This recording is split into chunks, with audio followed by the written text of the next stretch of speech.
పటాన్చెరు నియోజకవర్గంలో ఉదయం నుంచి పోలింగ్ సరళి ఏ విధంగా సాగుతూ ఉంది, అక్కడక్కడ పోలింగ్ స్టేషన్ దగ్గర ఇంకేదైనా గందరగోళం ఉందా, అధికార పార్టీ ఏర్పాట్లు ఎలా ఉన్నాయి, ప్రతిపక్ష నాయకుల యొక్క ఓటింగ్ సిస్టమ్ ఎలా సాగుతుంది, ఎన్నికల కమిషన్ ఈసారి ఎలా ఏర్పాట్లు చేసింది, మనతో నీలం మధు ఉన్నారు. ఉదయం నుంచి కూడా మీరు మీ ఓటు హక్కు వినియోగించుకున్నారా? ఫస్ట్ వినియోగించుకున్నాను. మీరు మీ కుటుంబ సభ్యులు మొత్తం ఫ్యామిలీతో సహా.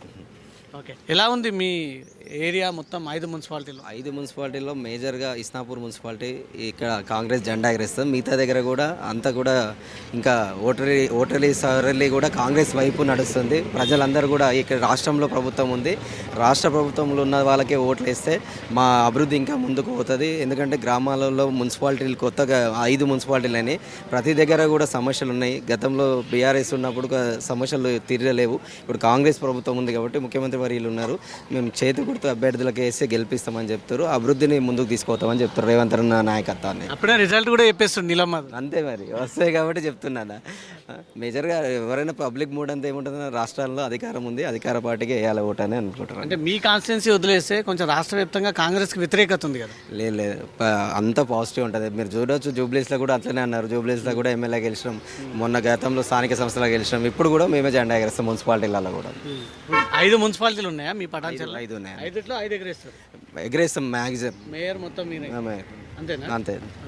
ఎట్లా సాగుతోంది ఎన్నికల కమిషన్ ఏర్పాట్లు కానీ, అక్కడ సిస్టమేటిక్ కానీ, ఓటర్కి ఏ కన్ఫ్యూజన్ లేకుండా వాళ్ళకు లోపల ఏ ఐడెంటిఫికేషన్ అడుగుతూ ఉన్నారు? లోపల వాళ్ళు ఐడెంటిఫికేషన్ ఆల్రెడీ స్లిప్లు ఇచ్చారు, ఓటర్ ఐడి కార్డుల స్లిప్లు ఇచ్చారు, ఒక ఐడి ప్రూఫ్ తీసుకురమ్మన్నారు. చాలా బ్రహ్మాండంగా కూడా ఈసీ అంతా కూడా చేస్తుంది. ఎలాంటి ఇబ్బందులు లేకుండా అన్ని సౌకర్యాలు జరిపించి ప్రజలను ఇంకా చైతన్యం చేసి ఓటు శాతం పెంచుతారు. వాళ్ళు కొన్ని చోట్ల అక్కడక్కడ వేరే పార్టీ నాయకులు ప్రలోభాలు పెడుతారు, మా పార్టీకి వేయండి, ఈ గుర్తుకి వేయండి అని చెప్పి. ఏ గుర్తుకైనా వాళ్ళు డిసైడ్ అయ్యి వస్తారు. ఈ రాష్ట్రంలో అధికారం కాంగ్రెస్కి ఉంది కాబట్టి కాంగ్రెస్కి వేస్తామని చెప్పి వస్తారు అన్న. ఏదైనా 3 మారితే అప్పుడు ఏదైనా ప్రలోభాలు పెట్టి 3 మారితే ప్రలోభాలు పెట్టేటట్టుగా అయితే ఏం చేస్తారు. ఎలక్షన్ కమిషనర్ వాళ్ళంతా వాళ్ళు స్వేచ్ఛగా వచ్చి ఓటు వేయాలని చెప్పి చూపిస్తారు అన్న. ఇంతకీ మీ స్థానిక ఎమ్మెల్యే అటా ఇటా? ఆయన అయితే అటే పోయినట్టు అనిపిస్తుంది. ఇటుగాడు అసలు ఇప్పుడు ఈ ఎలక్షన్లో దేనికి ఆయన ప్రచారం చేస్తున్నారు? బీఆర్ఎస్కి చేస్తుండే ఆయన. మేము కాంగ్రెస్ మా రేవంత్ అన్న నాయకత్వంలో మేము చేస్తున్నాం. ఆయన బీఆర్ఎస్ పార్టీ అంటుండే కాబట్టి బీఆర్ఎస్ చేసుకుంటుండే. ఇప్పుడు కాంగ్రెస్ అసలు టచ్ చేయట్లేదా? లేదండి బీఆర్ఎస్ యాక్టివ్. ఇప్పుడు ఇక్కడ మొత్తం నియోజకవర్గ ఇన్ఛార్జ్ ఎవరు ఉన్నారు కాంగ్రెస్ పార్టీ తరఫున? కాటా శ్రీనివాస్ గౌడ్ ఉన్నాడు, మెదక్ ఇన్ఛార్జ్గా నేనున్నాను. ఇద్దరం కలిసిమెలిసిగా పనిచేస్తాం. సడన్ గా నేను కాంగ్రెస్ పార్టీ నుంచి ప్రచారం చేస్తా అంటే మీ ఎమ్మెల్యే చేస్తలేడు కదా, ఆల్రెడీ ప్రజలకే చెప్పేసి ఓపెన్గా చెప్పేసి బీఆర్ఎస్ అభ్యర్థులతో ప్రచారం చేస్తుండే కదా. మీరు స్వాగతిస్తారా? మేము ఎందుకు స్వాగతిస్తాం, మా పార్టీ కాదు కదా ఆయన. బీఆర్ఎస్కి చేస్తుండే కాబట్టి బీఆర్ఎస్ అంటే ఇంకెందుకు స్వాగతిస్తాం? మేము వస్తా అంటే ఎందుకు స్వాగతిస్తాం? ఇంకా ఇప్పుడు బీఆర్ఎస్ పార్టీ మీద గెలిచి బీఆర్ఎస్లో ఉన్నప్పుడు మాకేం సంబంధం?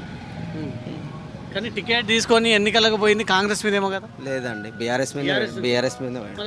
బీఆర్ఎస్ కొంచెం క్యాడర్ ఏమో తగ్గిపోతుందేమో ఒకవేళ ఆయన బీఆర్ఎస్కి పోతే. కాంగ్రెస్ క్యాడర్ ఆయన క్యాడర్ ఆయన తోటే ఉన్నది, ఇంకా కొత్తగా క్యాడర్ ఏం రాలేదు. ఇప్పుడు కాంగ్రెస్ చాలా బలంగా ఉంది. ఇప్పుడు ఎన్నికలు పెట్టినా ఇక్కడ ఏ పార్టీ గెలుస్తుంది? కాంగ్రెస్ గెలుస్తుంది. ఎవరు క్యాండిడేట్? ఎవరు అధిష్టానం ఎవరు ఇచ్చినా వాళ్ళకి, ఇద్దరుట్లో ఎవరన్నా సీనన్నకి ఇచ్చిన సీనన్న, లేదా ఇంకొకరికి అధిష్టానం ఎవరికి ఇచ్చినా వాళ్ళకి. అసలు నీలం మధు అంటే మొన్నటి ఎన్నికల ముందు రాష్ట్రానికి ఎవరు తెలుసు, సడన్గా రావడము, ఒక వర్గాన్ని అంతా మీరు ఏకం చేసుకోవడము, గాంధీ భవన్ 3-4 సార్లు పోవడము, మీకు ఇవ్వకపోవడము, ఆ తర్వాత హిస్టరీ క్రియేట్ చేశారు. ఇప్పుడు సడన్గా అధిష్టానం నీలం మధుకు టికెట్ ఇస్తే అది పార్టీ నిర్ణయాలు. ఇప్పుడు ఉప ఎన్నికలు లేవు, దాని గురించి మాట్లాడి కూడా టైం వేస్ట్. అప్పుడు మాట అప్పుడు చూద్దాం అంటున్నాను. రైట్. 5 కాన్స్టిట్యున్సీలో మాత్రం ఇక్కడ ఎన్నికల ప్రక్రియ పీస్ఫుల్గానే సాగుతోంది. ఇప్పుడు స్థానిక ఎమ్మెల్యే విషయంలో కొంత కన్ఫ్యూజన్ ఉందని మాత్రం చెప్తా ఉన్నారు. ప్రస్తుతం మనం చిట్కుల్ గ్రామంలో ఉన్నాము. ఇది ఇస్నాపూర్ కాన్స్టిట్యున్సీలో కీలకమైనటువంటి భాగం.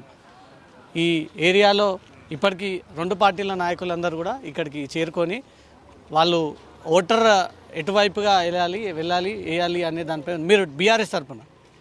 బీఆర్ఎస్ అంతా కాంగ్రెస్ వర్గీయులే ఎక్కువగా అధికార పార్టీకి చెందినటువంటి వారే కనబడతా ఉన్నారు. రైట్. కార్యకర్తలందరూ కూడా కాంగ్రెస్ వైపుగానే మొగ్గు చూపిస్తున్నట్టు ఎక్కువగా కనబడతా ఉంది.